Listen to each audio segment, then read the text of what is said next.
La santé masculine est un sujet essentiel, et pourtant certaines glandes cruciales comme la prostate restent souvent méconnues.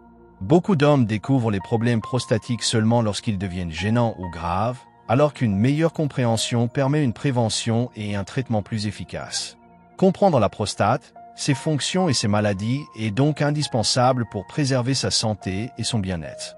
Dans cette vidéo, nous allons découvrir tout ce qu'il faut savoir sur la prostate, sa structure, ses fonctions, les troubles qui peuvent l'affecter, les méthodes de diagnostic, les traitements disponibles et les mesures de prévention à adopter. Vous saurez reconnaître les signes d'alerte et comprendre l'importance des examens préventifs pour agir à temps. Bienvenue sur Symptômes et Solutions, la chaîne qui vous guide pour mieux comprendre votre corps, détecter les maladies à temps et adopter une hygiène de vie optimale.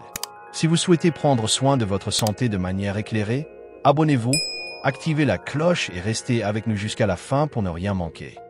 Qu'est-ce que la prostate? La prostate est une glande exclusivement masculine, essentielle au bon fonctionnement du système reproducteur. Elle se situe sous la vessie, juste devant le rectum, et entoure la partie initiale de l'urètre, le canal par lequel l'urine et le sperme sont évacués. D'apparence modeste, la prostate a la taille et la forme d'une châtaigne chez l'adulte jeune, mais elle peut changer de volume au fil des années, notamment à partir de la cinquantaine.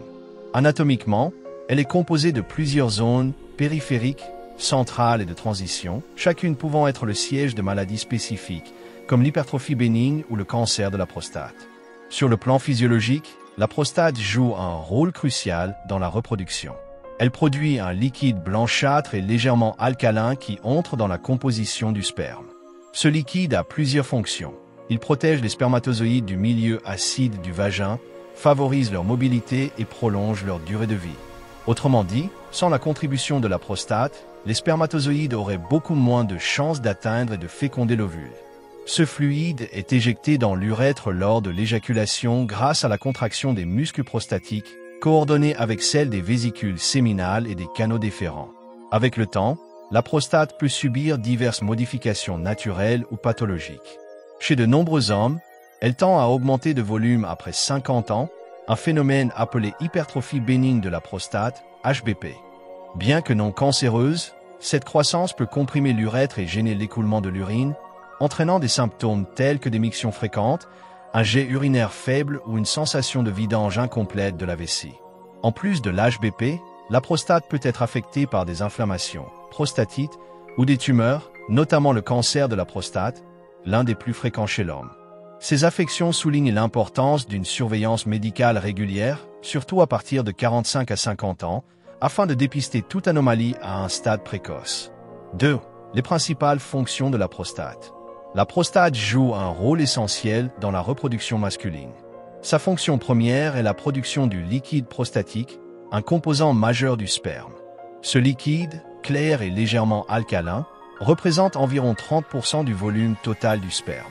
Il contient des substances nutritives comme le zinc, le citrate et des enzymes, notamment la phosphatase acide prostatique et l'antigène prostatique spécifique ou PSA. Ces éléments ont pour but de nourrir, protéger et stimuler la mobilité des spermatozoïdes, leur permettant de survivre plus longtemps et de mieux se déplacer vers l'ovule. Sans cette contribution, la fécondation serait beaucoup plus difficile. En plus de son rôle dans la production du sperme, la prostate participe activement au mécanisme de l'éjaculation. Lorsqu'un homme atteint l'orgasme, les muscles lisses de la prostate se contractent de manière rythmée, expulsant le liquide prostatique dans l'urètre, où il se mélange aux sécrétions des vésicules séminales et aux spermatozoïdes produits par les testicules. Cette coordination parfaite entre la prostate et les autres organes reproducteurs permet de propulser le sperme hors du corps. Simultanément, un système de valves musculaires empêche le reflux du sperme vers la vessie, garantissant ainsi une éjaculation efficace et dirigée.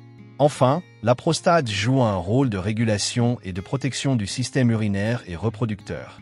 En entourant l'urètre, elle agit comme un sphincter secondaire, contrôlant partiellement le flux urinaire. Cette position stratégique lui permet de réguler le passage de l'urine et du sperme, empêchant qu'ils ne se mélangent. De plus, les sécrétions prostatiques contiennent des agents antibactériens naturels qui contribuent à protéger les voies génitales masculines contre certaines infections. On comprend ainsi que la prostate, bien que discrète et souvent méconnue, joue un rôle à la fois mécanique, chimiques et protecteurs indispensables à la santé et à la fertilité masculine. 3. Les maladies les plus fréquentes de la prostate. La prostate, bien qu'essentielle à la santé masculine, peut être le siège de plusieurs affections courantes qui touchent principalement les hommes à partir de la quarantaine. Les 3 maladies les plus répandues sont l'hypertrophie bénigne de la prostate, HBP, la prostatite et le cancer de la prostate. Chacune a des causes, des symptômes et des implications différentes, mais toutes nécessitent une attention médicale appropriée pour éviter des complications à long terme. L'hypertrophie bénigne de la prostate, HBP, est une augmentation non cancéreuse du volume de la glande. Elle survient naturellement avec l'âge, sous l'influence des hormones masculines, notamment la testostérone. En grossissant, la prostate exerce une pression sur l'urètre, ce qui gêne l'évacuation de l'urine. Les symptômes les plus courants sont des envies fréquentes d'uriner, surtout la nuit, un jet urinaire faible ou interrompu, une sensation de vidange incomplète de la vessie et parfois des brûlures à la miction. Bien que bénigne, l'HBP peut sérieusement altérer la qualité de vie si elle n'est pas prise en charge. Des traitements médicamenteux ou chirurgicaux peuvent être proposés selon la gravité des symptômes. La prostatite, quant à elle, correspond à une inflammation de la prostate, souvent d'origine infectieuse. Elle peut être aiguë, apparition brutale de fièvre, douleurs pelviennes, brûlures urinaires intenses, ou chronique, symptômes plus discrets mais persistants, inconfort, douleurs diffuses, troubles urinaires légers.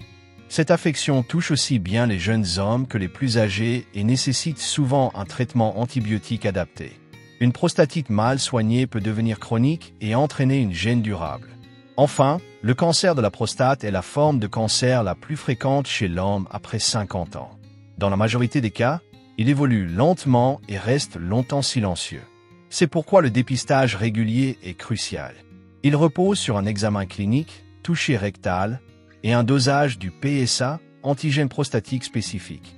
En cas de détection précoce, les chances de guérison sont très élevées grâce à des traitements comme la chirurgie, la radiothérapie ou la surveillance active.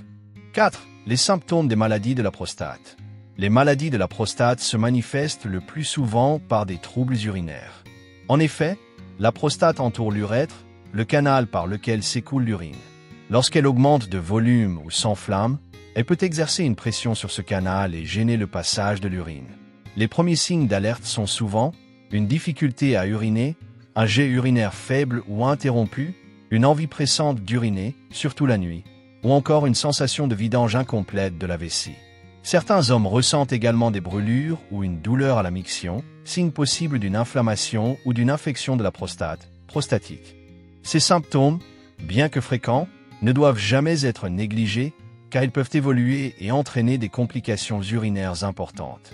Dans les cas d'hypertrophie bénigne de la prostate, HBP, les symptômes apparaissent progressivement. Le patient peut remarquer qu'il lui faut plus de temps pour commencer à uriner ou que son jet devient de moins en moins puissant.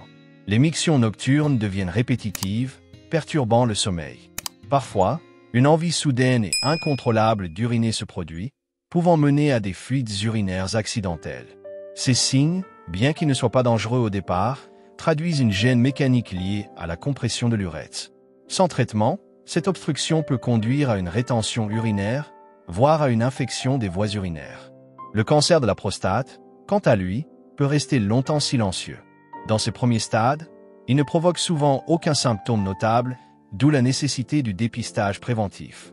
Cependant, à un stade plus avancé, il peut se manifester par les mêmes troubles urinaires qu'une HBP, mais aussi par des douleurs pelviennes persistantes, la présence de sang dans l'urine ou le sperme, une diminution de la force éjaculatoire, voire des douleurs osseuses lorsque le cancer se propage. Ces signes tardifs sont souvent associés à une évolution déjà avancée de la maladie, d'où l'importance de consulter dès les premiers symptômes pour établir un diagnostic précis et agir rapidement. 5. Diagnostic et dépistage des maladies de la prostate. Le diagnostic et le dépistage des maladies de la prostate reposent sur une combinaison d'examens cliniques, biologiques et d'imagerie. L'objectif est de détecter précocement toute anomalie, qu'il s'agisse d'une hypertrophie bénigne, d'une infection ou d'un cancer afin de mettre en place un traitement adapté. Le dépistage est particulièrement recommandé chez les hommes de plus de 50 ans et des 45 ans en cas d'antécédents familiaux de cancer de la prostate ou d'origine africaine, population considérée comme plus à risque. Une surveillance régulière permet d'identifier les changements prostatiques avant l'apparition de symptômes graves. Le premier examen réalisé par le médecin est le toucher rectal. Bien que souvent redouté, il reste un outil simple, rapide et indolore, permettant d'évaluer la taille, la consistance et la texture de la prostate. À travers la paroi du rectum, le médecin peut détecter un éventuel durcissement ou une irrégularité pouvant évoquer une inflammation ou une tumeur. Cet examen est généralement complété par un dosage sanguin du PSA, antigène prostatique spécifique. Le PSA est une protéine produite par la prostate et présente naturellement dans le sang. Une élévation de son taux peut indiquer une anomalie, bien qu'elle ne soit pas toujours synonyme de cancer. Certaines situations bénignes, comme une infection ou une HBP, peuvent également faire augmenter le PSA. En cas d'anomalie suspecte, des examens complémentaires sont prescrits pour confirmer le diagnostic. Parmi eux, l'échographie prostatique, souvent par voie endorectale, qui permet de visualiser la taille et la structure de la glande, l'IRM de la prostate, très utile pour repérer des lésions précises, et la biopsie prostatique, qui consiste à prélever de petits fragments de tissu afin de les analyser au microscope. La biopsie est l'examen de référence pour confirmer un cancer de la prostate. L'ensemble de ces investigations permet d'établir un bilan précis de l'état de la prostate et de déterminer la meilleure stratégie thérapeutique. 6. Les traitements des maladies de la prostate. Le traitement des maladies de la prostate dépend du type d'affection, de sa gravité et de l'état général du patient. Dans le cas d'une hypertrophie bénigne de la prostate, HBP, la prise en charge vise à soulager les symptômes urinaires et à améliorer la qualité de vie. Lorsque les troubles sont légers, de simples mesures hygiéno-diététiques peuvent suffire. Réduire la consommation de caféine, d'alcool ou de boissons le soir, éviter la sédentarité et adopter une bonne hygiène urinaire. Si les symptômes deviennent gênants, le médecin prescrit des médicaments tels que les alpha-bloquants, qui relaxent les muscles de la prostate et de la vessie pour faciliter la miction, ou les inhibiteurs de la 5-alpha-réductase, qui réduisent progressivement le volume de la prostate. Dans les cas plus sévères ou en cas d'échec du traitement médical, une intervention chirurgicale, comme la résection transurétrale de la prostate, dite RTUP, peut être proposée pour retirer la partie hypertrophiée. Pour ce qui est de la prostatite, le traitement dépend de son origine. En cas de prostatite aiguë bactérienne, le médecin prescrit des antibiotiques adaptés, souvent sur plusieurs semaines, afin d'éliminer l'infection. Des anti-inflammatoires ou des antalgiques peuvent être associés pour soulager la douleur et la fièvre. Il est également conseillé de boire beaucoup d'eau pour faciliter l'élimination des bactéries par les voies urinaires. Dans les formes chroniques, plus résistantes, le traitement peut être prolongé et inclure des séances de physiothérapie pelvienne ou des massages prostatiques pour améliorer la circulation dans la glande. Le suivi médical est essentiel pour éviter les récidives et les complications. Le cancer de la prostate, enfin, nécessite une approche individualisée. Son traitement dépend du stade d'évolution du cancer, de l'âge du patient et de son état de santé global. Dans les formes peu agressives, une surveillance active peut être suffisante, consistant à suivre régulièrement l'évolution du PSA et de l'état de la prostate sans traitement immédiat. Pour les formes localisées, on a recours à la chirurgie, prostatectomie totale, ou à la radiothérapie, visant à détruire les cellules cancéreuses. Dans les cas avancés, on utilise des traitements hormonaux pour bloquer l'action de la testostérone, qui stimule la croissance du cancer, ou encore la chimiothérapie. Les progrès médicaux récents, notamment dans la chirurgie assistée par robots et les thérapies ciblées, offrent aujourd'hui de meilleures chances de guérison et une qualité de vie préservée pour de nombreux patients. 7. La prévention des maladies de la prostate. La prévention des maladies de la prostate repose avant tout sur une surveillance régulière et un mode de vie sain. À partir de 45 à 50 ans, il est recommandé à chaque homme d'effectuer un bilan prostatique annuel, comprenant un toucher rectal et un dosage du PSA, antigène prostatique spécifique.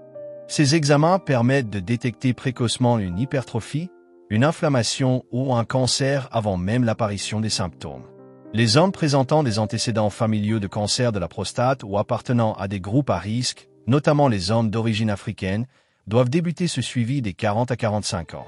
Une détection précoce augmente considérablement les chances de traitement efficace et limite les complications. L'alimentation joue également un rôle majeur dans la prévention.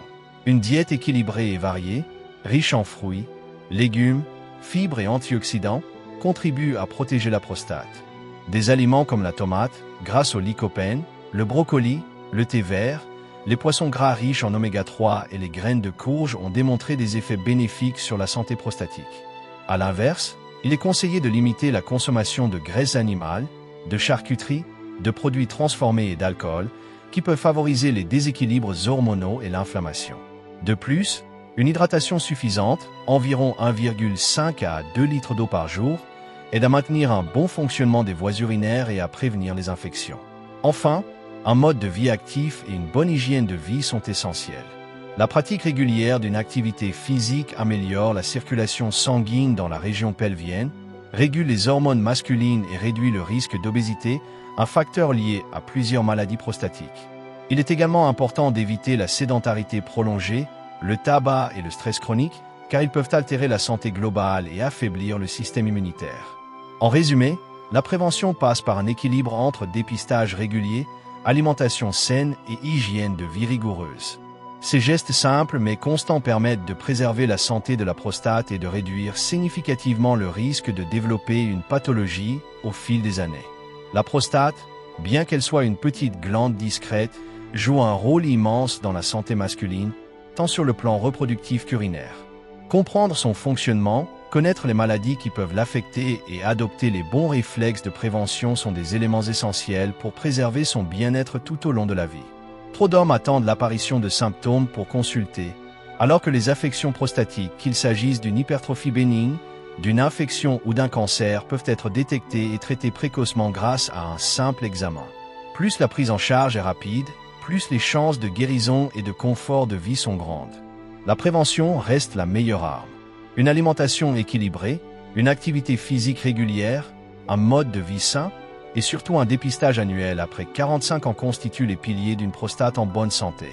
Ces gestes simples permettent d'éviter bien des complications et d'assurer une meilleure qualité de vie à long terme. Parler de la santé de la prostate ne doit plus être un tabou. C'est un acte de responsabilité envers soi-même, sa famille et sa santé. Si cette vidéo vous a permis de mieux comprendre le rôle et l'importance de la prostate, abonnez-vous à la chaîne Symptômes et Solutions pour découvrir d'autres contenus de santé clairs, pédagogiques et utiles à votre bien-être. N'oubliez pas de laisser un like, de partager cette vidéo autour de vous pour sensibiliser les hommes à ce sujet crucial, et de laisser un commentaire si vous avez des questions ou des expériences à partager. Prenez soin de votre santé, car la prévention, c'est déjà la guérison. Merci et à très bientôt sur Symptômes et Solutions pour d'autres vidéos santé et conseils.